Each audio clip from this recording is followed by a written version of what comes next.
Hello everyone. सो आज यहाँ पे हम लोग देखने वाले हैं डच कंपनी यहाँ पे देखेंगे। और लास्ट क्लास में हम लोगों ने क्या देखा था, पुर्तगाल देखे थे। और इसके बाद डच के बाद कौन सा देखेंगे, ईस्ट इंडिया कंपनी। ठीक है, sorry guys, east India company देखेंगे। देखिए, डच अगर बात करने वाले हैं तो इतना ज़्यादा एक महत्वपूर्ण नहीं, मगर फिर भी हम यहाँ पे डच को कवर करेंगे जितना कि कंपेयर करें पुर्तगाल और ईस्ट इंडिया कंपनी। ये दो बहुत ही ज़्यादा एक महत्वपूर्ण हो जाती है, काफ़ी ज़्यादा एक भूमिका निभाती है भारत में यूरोपीय कंपनी के आगमन में। तो इन दोनों को हम ज़्यादा डीप में पढ़ेंगे। अब याद रखिए, आप में से बहुत सारे ऐसे स्टूडेंट हैं जो पहली बार तैयारी करते हैं, तो उनको इतना पता नहीं होता है। तो मैं आपको बार-बार बता रहा हूँ कि उन्हें आप क्या करेंगे कि 2 या 3 टाइम्स देखेंगे ना, तो आपको खुद पे खुद ये चीज़ आपको समझ में आने लगेगा, ठीक है? एक बार में कोई भी चीज़ समझ में नहीं आती है, यहाँ पे कॉन्सेप्ट जल्दी क्लियर नहीं होती। 2-3 बार ये देखिएगा तो समझ में आएगा। तो इन 2 टॉपिक को आप अच्छा से पढ़िएगा और साथ में इन दोनों का टेस्ट वगैरह भी दीजिएगा। तो सबसे पहले यहाँ पे देखिए डच। डच कहाँ पे थी? यहाँ पे आप देख सकते हैं डच जो कंपनी वो कहाँ पे थी? तो डेनमार्क थी। डेनमार्क यहाँ पे देख सकते हैं। और आपको पता है कि यूरोप के लोग आते हैं, इस तरह आते हैं, ठीक है? वो तमाशा डीप होते हुए कहाँ पे आते हैं? भारत आते हैं मसाला को व्यापार करने के लिए। अब इसी तरह डच डच का भी मन बदल जाता है भाई। डच बोलता है कि भाई जब पुर्तगाल जा सकता है तो हम क्यों नहीं जा सकते? तो फिर डच के लोग भी क्या करते हैं, इसी तरह आते हैं, वो भी मसाला को व्यापार करने के लिए आते हैं। लास्ट क्लास में हम लोग देखे थे कि पुर्तगाल किस तरह पूरे भारत पे राज करने लगा था और यूरोप के किसी लोग को मसाला व्यापार करने से जाने से मसाला को व्यापार करने से मना करते थे। फाइनली एक युद्ध होता है और युद्ध में क्या होता है, पुर्तगाल कंपनी हार जाती है। फिर क्या होता है, डच और ईस्ट इंडिया कंपनी भी फिर भारत में आती है मसाला को व्यापार करने के लिए। अब थोड़ा सा इनके बारे में देखते हैं क्या क्या एक जो जो फैक्ट है महत्वपूर्ण है। हिस्ट्री किताब अगर जब खोलेंगे तो बहुत ही कुछ लिखा होता है, बट पढ़ना बहुत ही कुछ नहीं होता है। जो जो फैक्ट होता है हमें वो चीज पढ़ना होता है ना। आगे यहाँ पे देखिए, डच डेनमार्क के निवासी थे और कार्नेल हॉटमैन पहला डच नागरिक थे। ठीक है, सबसे पहले किसने आए थे? आप लोग को पता है कि भारत में सबसे पहले किसने आया था? तो वास्को डिगामा आया था। ठीक है, इसी तरह डच से सबसे पहले कौन आया था? तो यहाँ पे वो कार्नेस हॉटमैन आए थे, सबसे पहले भारत आए थे। किस तरह आए थे? तो उत्तम द्वीप होते हुए भारत आए थे ना। वो पूर्व की ओर व्यापार करने के लिए आए थे। पूर्व मतलब समझ रहे हैं ना, कि सब तो पश्चिमी की ओर आए थे व्यापार करने के लिए, मगर डच सबसे पहले स्टार्ट किया था यहाँ, इधर से व्यापार करने के लिए आए थे। ठीक है, इस वाले पार्ट से थोड़ा सा और जूमिंग हम करके आपको थोड़ा समझा देते हैं कि देखिए, यहाँ से स्टार्ट किए थे, सब इस तरह आते थे व्यापार करने के लिए। ईस्ट इंडिया कंपनी भी कुछ इसी तरह आए थे, मगर यहाँ पे हम बात करने वाले हैं डच इधर से आए थे व्यापार करने के लिए यहाँ पे ना। आगे और यहाँ पे थोड़ा सा समझाने की कोशिश करें। डच डच भारत में पुर्तगाल कंपनी के बाद आए थे। ऑलरेडी पता है कि पुर्तगाल आए थे, फिर इसके बाद ईस्ट इंडिया कंपनी आए थे और फिर इसके बाद डच आए थे। मगर कंपनी सबसे पहले स्थापना किसने किया था? डच ने ही किया था। यहाँ पे पुर्तगाल बाद में स्थापना किया था ना। जो उसका कंपनी का नाम क्या था? यूनाइटेड ईस्ट, यहाँ पे mistake, united east India company of the Netherland इस कंपनी का नाम था, जिन्हें हम वीओसी के नाम से भी जाना जाता है। वास्तविक कंपनी का नाम ये था। और इस कंपनी ने 17 सदस्यों का बोर्ड का भी गठन किया था।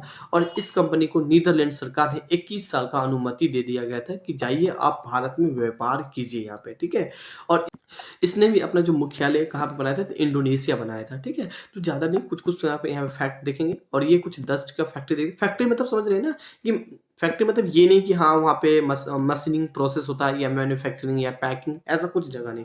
एक जगह है, ठीक है, उस जगह को पूरा चारों ओर से मतलब घेर-घार दिया है, जो भी चदरा वगैरह वो लगा दिया और जो भी मसाला वगैरह है, जो भी स्टोर करना है, ठीक है, आप स्टोरेज समझ सकते हैं, बस उन्हीं को फैक्ट्री बोलते थे हम यहाँ पे ना। आगे यहाँ पे देखिए, वो सबसे पहले जो फैक्ट्री कहाँ पे लगाई थी? आंध्र प्रदेश में लगाई थी। और सिंपल क्वेश्चन पूछ लिया गया, डच की पहली फैक्ट्री कहाँ पे लगाई थी? तो मुस्लिमपुर पट्टनम में लगाई थी। मुस्लिमपुर पट्टनम कहाँ पे? तो आंध्र प्रदेश में। कब लगाई थी? तो 1605 में लगाई थी यहाँ पे। ठीक है ना। पुलिकट अपना मुख्यालय बनाया था। कहाँ पे मुख्यालय बनाया था? पुलिकट में अपना मुख्यालय बनाया था। और डच कंपनी ने पगोडा के सोने का सिक्का भी चलाए थे यहाँ पे ना। इस पॉइंट को भी थोड़ा सा हाईलाइट कीजिएगा, काफी 2-3 पॉइंट तो काफी ज्यादा एक महत्वपूर्ण है। और पिपली में भी उन्होंने, और चीनसुरा में भी डच ने अपनी फैक्ट्री लगाई थी। पिपली कहाँ पे? देखिए, पिपली है, बंगाल में है और बंगाल की पहली फैक्ट्री भी माना जाता है यहाँ पे। ठीक है, जो कि लगाई थी यहाँ पे। चीनसुरा में भी लगाई थी, जो कि कहाँ पे? बंगाल में। डच की यहाँ पे किला, डच ने यहाँ पे किला बनवाया था। किला मतलब समझ रहे हैं ना, कि मान लीजिए फैक्ट्री है, फैक्ट्री के चारों ओर से घेर दें ताकि कल के दिन में कोई लूटपाट ना कर पाए, तो चारों ओर से घेरावट कर देने यहाँ पे। ठीक है, तो किला भी बनाई थी। और फैक्ट्री मतलब समझ रहे हैं, इस तरह यहाँ पे देखिए, है ना, पूरा तरीके से यहाँ पे जाके सारा सामान वगैरह स्टोरेज किया जाता था। फिर वहां से वो अब समुद्र के रास्ते वो अपना जो वहां भी ले जाना था वहां ले जाया करता था ना। आगे यहाँ पे देखते हैं, इस कंपनी ने मसाले के स्थान पे भारतीय कपड़ा को ज्यादा व्यापार किया करता था। और उन्हीं, और हम यहाँ पे बता दें, उन्होंने भारतीय कपड़ा का ना क्या करते थे, ज्यादा था व्यापार किया करता था। और इस कंपनी ने, पुर्तगाल ने पुर्तगाल ने दक्षिण पूर्व एशिया, ठीक है, दक्षिण पूर्व एशिया को भी नष्ट करके एक अधिकार कर लिया था। ना आगे देखिए यहाँ पे नेक्स्ट पॉइंट अगर देखने की कोशिश करें, एक युद्ध होता है जिसे हम बोलते हैं बेदरा का युद्ध बोलते हैं। अब बेदरा का युद्ध क्या होता है, पर ये बेदरा जगह कहाँ पे, तो बंगाल में। यह जो है ना डच और ईस्ट इंडिया कंपनी के बीच होता है यहाँ पे। अच्छा एक चीज बताइए कि ये जो युद्ध है ना आखिर होता क्यों है, सबसे पहले रीजन जानिए। भाई पुर्तगाल आती है तो पुर्तगाल के मन में एक ही चीज होता है कि पूरे यूरोप में मसाला हम ही सप्लाई करें, ठीक है। मगर कुछ मतलब लगभग 100 साल तक राज तो भारत में करता ही है ऑलमोस्ट, ठीक है। उसके बाद डच इंडिया कंपनी आती है, फिर ईस्ट इंडिया कंपनी आता। ईस्ट इंडिया के मन में क्या हो जाता है कि पूरे यूरोप में है ना मसाला हम सप्लाई करें, तो उनको सप्लाई करने के लिए क्या करेगा, पुर्तगाल से लड़ेगा, जो कि फाइट किया भी था, पुर्तगाल हार भी गया था। अब दूसरे बाद में डच आती है, डच से भी एक युद्ध लड़ लेता है, कौन लड़ लेता है, पुर्तगाल लड़ लेता है। फिर क्या करता है, उन्हें भी साइड कर देता है। बेदरा के युद्ध में डच हार जाती है, फिर हार के वो अपना घर चली जाती है, ठीक है। उन्हें बोलता है आप घर चले जाइए, मसाला हम पहुंचा दिया करेंगे, आप अपनी फैक्ट्री हमें दे दीजिए यहाँ पे, ठीक है। इस युद्ध में ईस्ट इंडिया कंपनी ने डच कंपनी को पराजित कर देता है और बाद में ये कंपनी समाप्त हो जाती है यहाँ पे, ठीक है। अब भाई पुर्तगाल आती है और एक साइड दुबक के यहाँ पे पुर्तगाल रहती है, फिर डच इंडिया आती है, फिर वो चली जाती है। अब बचा कौन, ईस्ट इंडिया कंपनी ने। अब पूरे भारत में कौन राज करेगा, ईस्ट इंडिया कंपनी राज करेगा यहाँ पे। ना आगे स्टार्ट होती है ईस्ट इंडिया कंपनी, हाल के बाद इनके बाद भी आती है, डेनिश आती है, फ्रांसीसी आती है, बट वो भी इतना ज्यादा स्ट्रांग नहीं होती। डच ईस्ट इंडिया कंपनी के आगे में कोई भी टिक नहीं पाता, वो बहुत ही ज्यादा शक्तिशाली हुआ करता है, ठीक है। तो आगे देखेंगे काफी ज्यादा एक महत्वपूर्ण पॉइंट है डच ईस्ट इंडिया कंपनी यहाँ पे, और कुछ यहाँ पे आप इमेज से आप देख सकते हैं, ठीक है। कुछ ये है इसका कंपनी, ठीक है। अब भाई ये कंपनी के आगे में लिखा पढ़ी का भी काम वगैरह हुआ करता था, काफी सारे एम्प्लॉय को रोजगार भी दिया करता था डच ईस्ट इंडिया कंपनी। सो एक एक करके काफी कुछ इनके बारे में देखने की कोशिश करी यहाँ पे ना। डच ईस्ट इंडिया कंपनी का अगर हम संस्थापक की बात करें तो जॉन वाट को माना जाता है, ठीक है। अच्छा एक चीज हम आप लोगों को बताते हैं कि डच ईस्ट इंडिया कंपनी वो भारत आया क्यों था, वो हम आगे मेंशन किए, ठीक है। बट कोई बात नहीं, ऑलरेडी आप लोग मालूम है कि मसाला को व्यापारी करने के लिए आएगा, और क्यों आएगा यहाँ पे, ठीक है, जो कि हम आगे यहाँ पे सेट किए हैं डच का। और ये कुछ जॉन वाट को आप इमेज यहाँ पे आप देख सकते हैं ना। आगे यहाँ पे देखें, यह कंपनी डच कंपनी के बाद आया था, मतलब पहले पुर्तगाल की। अगर हम आपको थोड़ा सा लोगो दिखाएं, सब कंपनी के एक अपना अपना, जैसे कि भारत का कुछ अपना फ्लैग होता है, तो यहाँ पे पुर्तगाल का यहाँ पे देख सकते हैं। हाल ही का कंपनी का आगमन है मगर मिस्टेक है। सबसे पहले कौन आती है, पुर्तगाल आती है, फिर ईस्ट इंडिया कंपनी आती है, फिर डच आती है, फिर डेनिश आती है, फिर फ्रांसीसी आती है यहाँ पे, ठीक है। तो एक एक करके जैसे कि हम पुर्तगाल को कवर कर लिए, अभी हम British east India company, Danish को भी, डच भी कंप्लीट हो चुका है यहाँ पे, ठीक है। डच इतना ज्यादा महत्वपूर्ण नहीं, जैसे कि हम आप लोगों को स्टार्टिंग में ही बताए थे, मगर पुर्तगाल और ब्रिटिश ये दो बहुत ही ज्यादा एक महत्वपूर्ण हो जाती है आपके एग्जाम के लिए। तो इस दोनों पे हम ज्यादा फोकस करेंगे, बाकी इस दो पे हम थोड़ा थोड़ा फोकस करने की कोशिश करेंगे ना।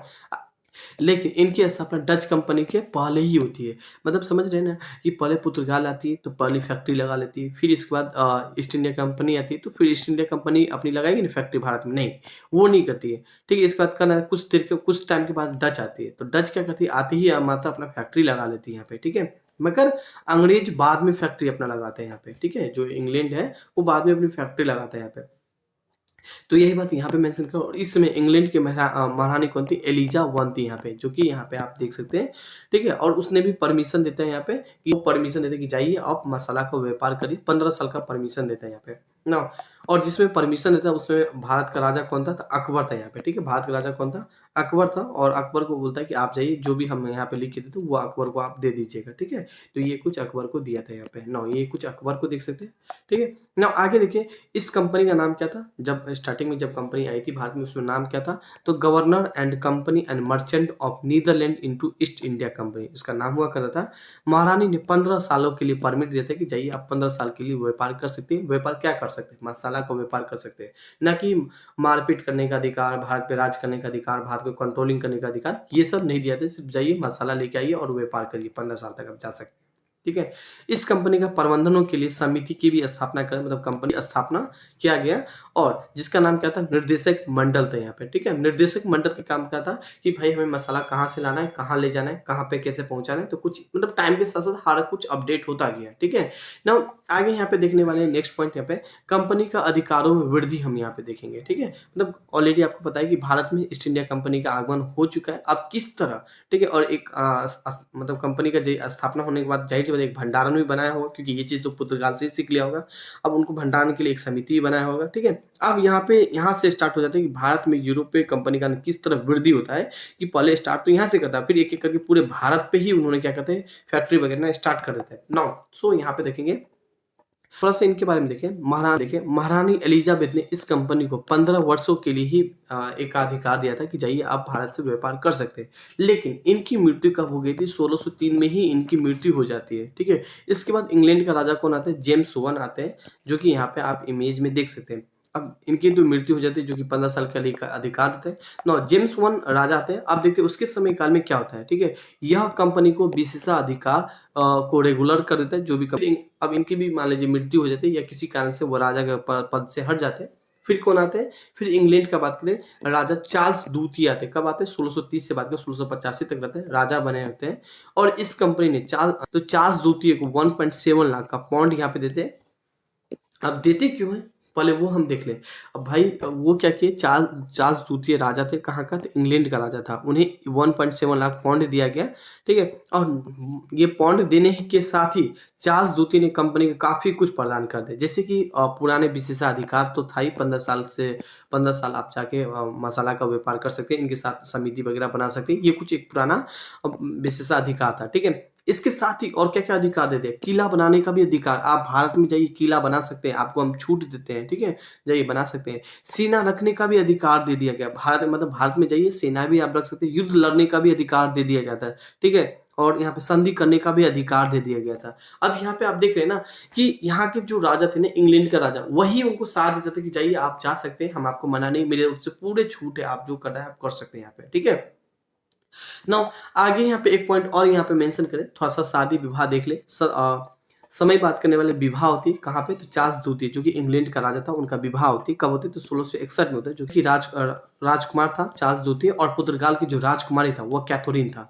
ताकि अब ये दोनों का विवाह भी हो जाएगा ना, तो जाहिर सी बात है ईस्ट इंडिया कंपनी और भी अच्छे तरीके से व्यापार कर पाएगी। कहाँ पे? तो भारत में यहाँ पे। और सबसे ज्यादा ताकतवर कौन था? तो इंग्लैंड ही था यहाँ पे। तो इन दोनों का शादी हो जाता है फाइनली। और यहाँ पे आप देख सकते हैं, ये है महारानी और ये है राजा चार्ल्स द्वितीय, इन दोनों का शादी हो गया आपस में। और दहेज में क्या मिला? मुंबई मिला यहाँ पे, ठीक है। लड़की को दहेज में मुंबई दिया गया कि ये देख रहे हैं ना, ये मुंबई वाला पार्ट, जाइए आप यहाँ पे इस पूरे मुंबई वाला पार्ट पे आप अपना, आपको हम दहेज में देते हैं, आपको जिस रूप में यूज करना है आप कर सकते हैं, मतलब फैक्ट्री वगैरह लगाइए या जो भी करना है आप कर सकते हैं, आप यूज कर सकते हैं, ठीक है ना। आगे यहाँ पे एक पॉइंट और, उनको चार्ल्स द्वितीय को ये मुंबई दान में दिया गया था, मगर ये दान में तो दिया था चार्ल्स द्वितीय को, मगर कंपनी ने क्या किया था, चार्ल्स द्वितीय को पैसा दे के, ठीक है, उसे किराए पे ईस्ट इंडिया कंपनी ले लिया। किस लिए ले लिया था? फैक्ट्री लगाने के लिए ले लिया था यहाँ पे ना। आगे यहाँ पे बात करने वाले नेक्स्ट पॉइंट, इंग्लैंडों का नियंत्रण देखें तो कंपनी को एकाधिकार मिला था। एकाधिकार मतलब मालूम है कि आप भारत में केवल और केवल सिर्फ एक ही कंपनी जाएगी और मसाला को व्यापार कर सकते हैं, इनके अलावा इंग्लैंड से कोई और व्यक्ति नहीं जाएगा यहाँ पे, ठीक है ना। इसके बावजूद बात करने वाले इंग्लैंड के व्यापार थे, जो इंग्लैंड के काफी सारे व्यापारी थे, वो भी मतलब आते थे एशिया व्यापार करने के लिए, जिससे जो कंपनी के साथ एग्रीमेंट था वो काफी ज्यादा दुखी होते थे कि अगर ठीक है आप ही अगर व्यापार के लिए जाए तो हम क्या कमा पाएंगे। तो इंग्लैंड के लोग ही दुखी हुआ करते थे, ठीक है। जिन्हें आगे क्या होता है यहाँ पे, जी क्या कहता है, जिनका विरोध किया था, ठीक है। और फिर क्या होता है, गौरव मायों की क्रांति होती है कि आप पहले हमें एकाधिकार देते हैं कि केवल हम ही जाएंगे भारत में मसाला को व्यापार करेंगे, एशिया में हम ही व्यापार करेंगे, मगर आप क्या करते हैं, किसी और व्यापारी को भी भेज देते हैं, जिससे काफी सारे लोग तो परेशान होंगे ही, ईस्ट इंडिया कंपनी, ठीक है। फिर वो एक क्रांति करते हैं, गौरव मायों की क्रांति होती है, और यह एक ऐतिहासिक क्रांति के नाम से भी जानता है, ठीक है। इस क्रांति के द्वारा जेम्स, ठीक है, जेम्स द्वितीय को हटा दिया जाता है। जेम्स द्वितीय कौन था? तो राजा था, उन्हें हटा दिया जाता है, ठीक है। और इनकी जगह किस लाता है? तो विलियम तृतीय और रानी मैरी को लाता है यहाँ पे। विलियम तृतीय और रानी मैरी को बैठा दिया जाता है कहाँ पे? तो इंग्लैंड के गद्दी पे बैठा दिया जाता है यहाँ पे।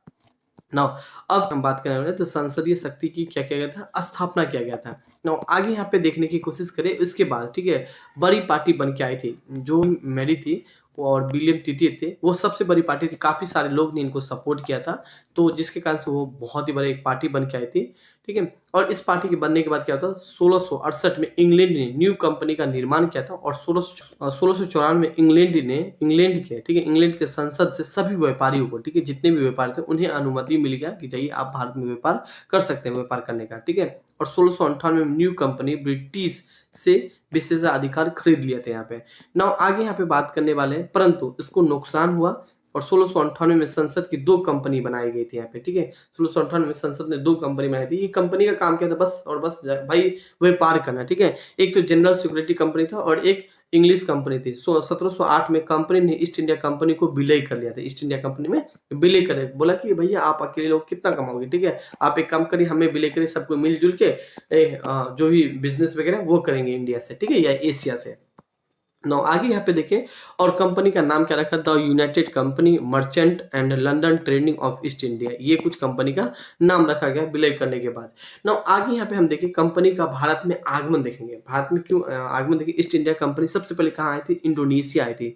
मतलब ये नहीं कि सीधा भारत पहुंची, नहीं, पहले इंडोनेशिया आई, फिर इंडोनेशिया से भारत में आई थी यहाँ पे, जिसके कारण से लेट भी हो गया था फैक्ट्री लगाने में यहाँ पे, ठीक है। नो थोड़ा सा आगे यहाँ आपको बता दें, आगे यहाँ पे मेंशन किया। नो आगे पॉइंट है इसके, तो मसाला का व्यापार करना, जो कि उनका उद्देश्य हुआ करता था। आपको भी पता है कि भाई कंपनी, यूरोप की कंपनी का एक ही उद्देश्य मसाला को व्यापार करना, बट उद्देश्य तो मसाला को व्यापार करना ही, फिर बाद में इनका मन बदलता जाता, फिर वो काम करते पूरे भारत में ही राज करने की कोशिश करते हैं यहाँ पे।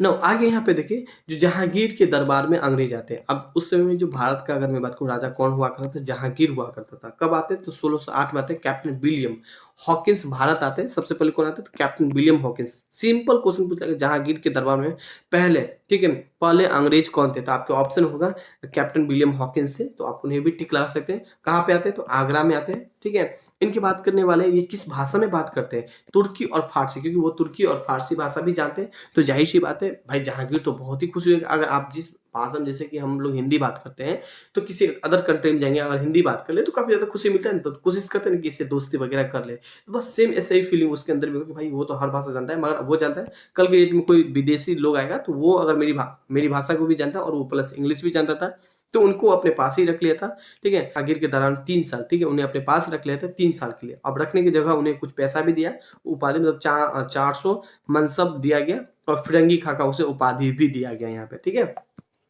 मतलब जहांगीर उससे खुश होने के बाद अपने पास उन्हें रखता है, और फिर रखने के उन्हें कितने साल लगते हैं, 3 साल लगता है। और उनके बदले में क्या देते हैं यहाँ पे, तो 400 मानसब, मतलब जो भी पैसा वगैरह आप समझ सकते हैं, 400 मानसब देते हैं, और साथ में फिरंगी खाकी उपाधि देता है। अब रखता क्यों है, ताकि कल के दिन में कोई भी विदेश से लोग आए, मान लिया आउट ऑफ इंडिया के बाहर से लोग आए, तो आप उनसे बात करिए, ठीक है, वो जो भी बोला है आप समझिए, और फिर हमें समझाइए, या हम जो बोले आप समझिए, एक तरीके उन्हें समझाइए, ठीक है। एक ट्रांसलेटर के रूप में आप काम कीजिए यहाँ पे, ठीक है। कैसे आया था, तो जहाजों से आया था। कौन आया था यहाँ पे, तो कैप्टन विलियम, ठीक है, कैप्टन विलियम जहाजों से आया था यहाँ पे। ये कुछ जहाज का इमेज देख सकते हैं, और समुद्र के रास्ते आने वाला पहला अंग्रेज था यहाँ पे, ठीक है। और इंग्लैंड का राजा जेम्स वन का पत्र लेके आया था, जो उस समय इंग्लैंड का राजा कौन था, तो जेम्स वन था। उनका पत्र लेके इंग्लैंड लेके इंडिया आया था। उस समय उनको लगा, मतलब जेम्स वन को लगा था कि जो अंग्रेज है ना, सॉरी गाइस, जेम्स वन को जो लगा था कि भारत में अकबर राज कर रहा है, मगर अकबर मर चुका था। अकबर के बाद कौन आया था, जहांगीर आया था यहाँ पे, है ना। अकबर तो मर चुका था, फिर जहांगीर था यहाँ पे ना। फिर वो क्या किया, वो जो अपना पत्र था जहांगीर को ही दे दिया। जहांगीर उसे अपने पास रख लिया। उसने जहांगीर से फारसी भाषा में बात किया था, जैसे कि हम भी आप लोग को बताया, सूरत में फैक्ट्री लगाने का भी अधिकार दे दिया था, आदेश दे दिया था। बट किसी कारण से यहाँ पे आप देख सकते हैं सूरत, और यहाँ पे किसी कारण वजह से इस फैक्ट्री को कैंसिल कर दिया गया था, ठीक है ना। फिर ना, लेकिन बाद में क्या किया था, 1611 में वापस ले लिया गया था। अब किसी दबाव के कारण या किसी कारण वजह से वापस ले गया था। जॉन मिल्टन ने पुर्तगालों को एक जहाजों को, ठीक, पुर्तगाल के एक जहाजों को पराजित करके जहांगीर को सौंप दिया गया था। मतलब ऑलरेडी अभी हम आपको बताते हैं, जब पुर्तगाल क्या करता था, भारत पे राज करता था, काफी सारे भारत के लोग परेशान होते थे, ठीक है। और भारत के लोग चाहते थे किस तरह पुर्तगाल समाप्त हो जाए, या किस तरह यहाँ से भाग जाए, ठीक है। मगर कुछ टाइम के बाद ईस्ट इंडिया कंपनी के लोग आते हैं, ठीक है, और भारत पुर्तगाल के एक जहाजों को पकड़ते हैं, और जो भारत के जो राजा होते हैं जहांगीर, उन्हें दे देते हैं यहाँ पे, ठीक है, उन्हें दे देते हैं। अब जहांगीर तो बहुत ही खुश हो जाते हैं, ठीक है। फिर खुश होकर क्या करते हैं, उन्हें फैक्ट्री लगाने के, जो अंग्रेज है उन्हें फैक्ट्री लगाने का आदेश दे देते हैं। क्या पता कि जहांगीर को इतना थोड़ी मालूम होता है कि भैया हम भी आए हैं, तो मेरा भी उद्देश्य है कि किसी तरह भारत पे लूटना, ठीक है। मगर जहांगीर खुश होकर अंग्रेज को फैक्ट्री लगाने का आदेश फिर दे देते हैं ना। इस घटना से जहांगीर खुश होता है, और इस घटना पे 1611 में मुस्लिम विशाखापट्टनम आंध्र प्रदेश में एक अस्थायी कंपनी की भी स्थापना करने का अधिकार देता है, ठीक है। इस जहाज को पकड़ के ये जहांगीर है उन्हें दे दिया जाता है।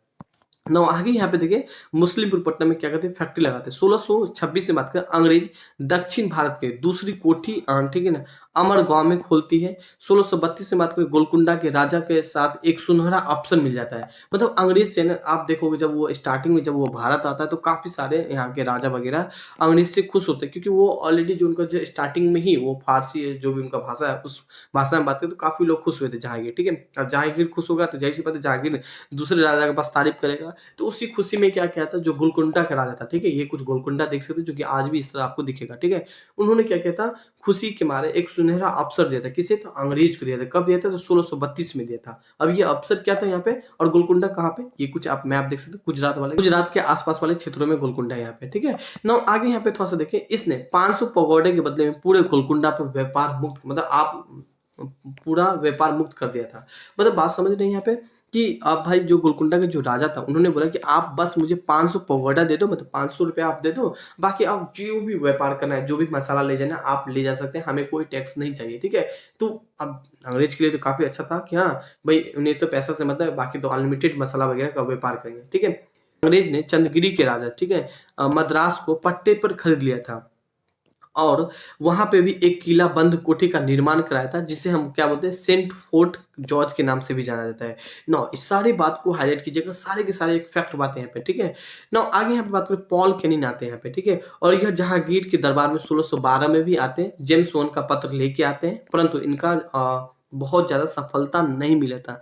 आपको पता है ना कि इंग्लैंड में क्या होता है, यहाँ पे सांसद बनते हैं तो उन्होंने काफी सारे लोगों को है ना व्यापार करने का अनुमति दे देता है। एक एक करके काफी सारे यूरोप के लोग वो आते थे। ठीक है, जेम्स वॉन का पत्र लेके वो भी आए थे, परंतु वो ज्यादा सफल नहीं होते, फिर वो चले जाते हैं पॉल कैनिंग। नाउ आगे यहाँ पे देखिए, विलियम एडवर्ड आते हैं यहाँ पे। ठीक है, विलियम एडवर्ड आते हैं 1615 में, आते हैं जहांगीर के दरबार में आते हैं यहाँ पे, और जेम्स वॉन का पत्र लेके आते हैं, परंतु इनका बहुत ज्यादा सफल इन्हें भी नहीं मिलता है, फिर वो भी अपना आराम से चले जाते हैं, मसाला वगैरह करते हैं फिर चले जाते हैं।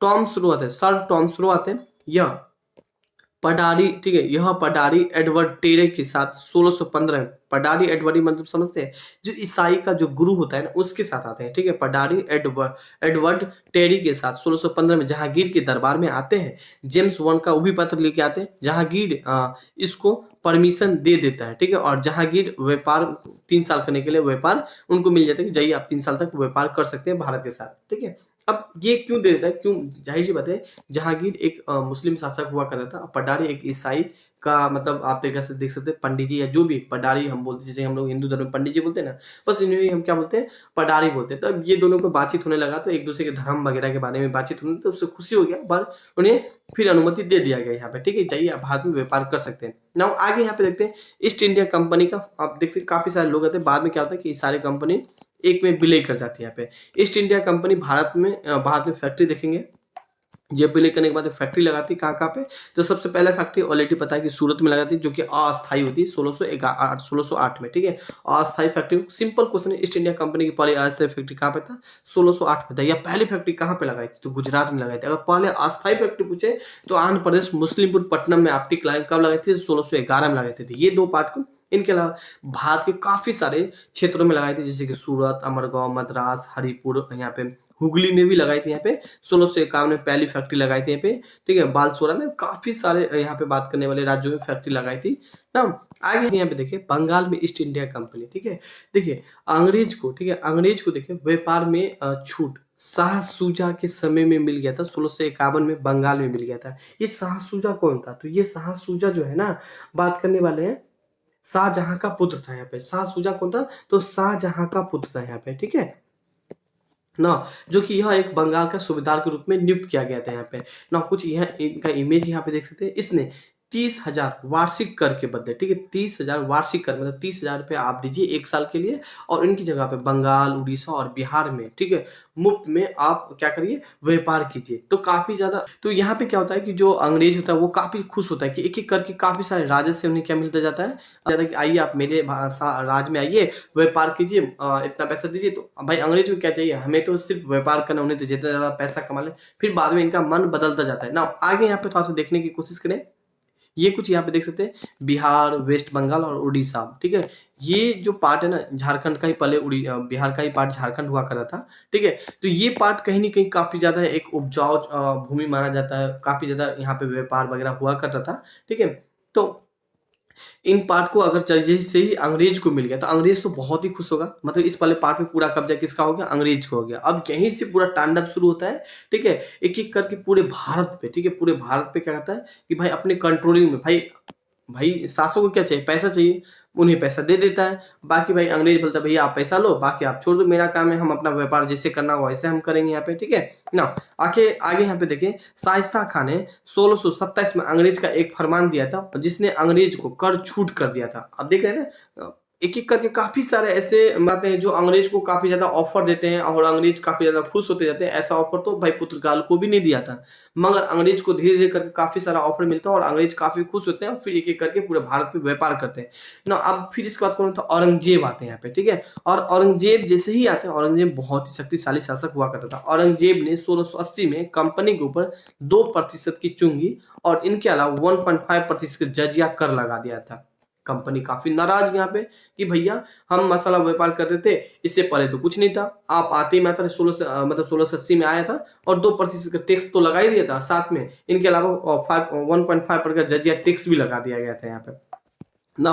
आगे यहाँ पे देखने की कोशिश करें, ईस्ट इंडिया कंपनी ने 1686 में हुगली को लूट लिया, मतलब जो आप देखिए कंपनी का मन यहीं से बढ़ता जाता है। अब हुगली है ना, हुगली वाले पार्ट जो कहाँ पे बंगाल वाले पार्ट, उनको लूटपाट का केंद्र बना लिया गया था, लेकिन औरंगजेब ने अंग्रेज को पराजित कर दिया गया था। क्वेश्चन काफी महत्वपूर्ण है, यहाँ से सीधा पूछ लिया जाएगा कि ऐसा कौन सा मुस्लिम शासक था अंग्रेजी जिसने अंग्रेजी सेनाओं को पराजित किया था। आपके ऑप्शन में होगा औरंगजेब, तो टिक लगा सकते, काफी महत्वपूर्ण है, ठीक है। बाद में जॉब चारचुकनुक के माध्यम से क्षमा कर दिया जाता है और फिर 1679 में इब्राहिम खान ने ईस्ट इंडिया कंपनी को एक फरमान जारी करता है जिसमें अंग्रेज 3000 रुपए के बदले में टैक्स और मुक्त व्यापार का अनुमति मिल जाता है और चुंगी कर को भी माफ कर दिया जाता है यहाँ पे ना। आगे देखिए, बंगाल के अजीम उस सन ने 1698 में अंग्रेज के 3 गांव को भी, ठीक है, दे दिया जाता है। यहाँ पे अंग्रेज फोर्ट विलियम नामक एक क्या करता है, किला का निर्माण कराते हैं, देख सकते हैं ये फोर्ट विलियम किला यहाँ पे उसका निर्माण करवाता है यहाँ पे ना। आगे के तथा सर चार्ल्स आयर पहला अध्यक्ष यहाँ का चुने जाते हैं, मतलब उनको रेगुलेटिंग वगैरह करने के लिए, उनको कंट्रोलिंग करने, उनको अध्यक्ष के रूप में चुनता है। यहाँ पे देखें अंग्रेज की राजधानी 1774 से लेकर 1911 तक यहाँ पे चलती है और 1717 में मुगल राजा फारूक शेर ने शाही फरमान ईस्ट इंडिया कंपनी को फिर जारी कर दिया था। अब वो क्या जारी करते, एक एक करके काफी सारे राजा आते हैं फिर जारी करते, 3000 के बदले में बंगाल को मुक्त फ्री व्यापार, मतलब जो कोई शासक, अभी मान लीजिए अभी कांग्रेस की सरकार है, कांग्रेस ने किसी कंपनी के साथ एग्रीमेंट करके रखा है, तो वो जब तक वो शासक रहेगा तब तक वो व्यापार कर लेगा। जैसे ही उसकी शासक कंप्लीट, तो वो एग्रीमेंट उन पे डिपेंड करेगा, जो आने वाला आगामी जो शासक उन पे डिपेंड पड़ता है। इसी तरह आगे जो एक शासक आते हैं फारूक शेर, वो 3000 के बदले में क्या कहते हैं, बंगाल को मुफ्त फ्री व्यापार कर देते हैं, 10,000 के बदले में टैक्स फ्री व्यापार कर देते हैं। कंपनी को सिक्का, जो कंपनी सिक्का बनाएगा वो पूरे मुगल राज में चलेगा। ये बहुत बड़ा गलती करता है, वो अब सिक्का बनाएगा और पूरे मुगल राज में चलेगा यहाँ पे, ठीक है।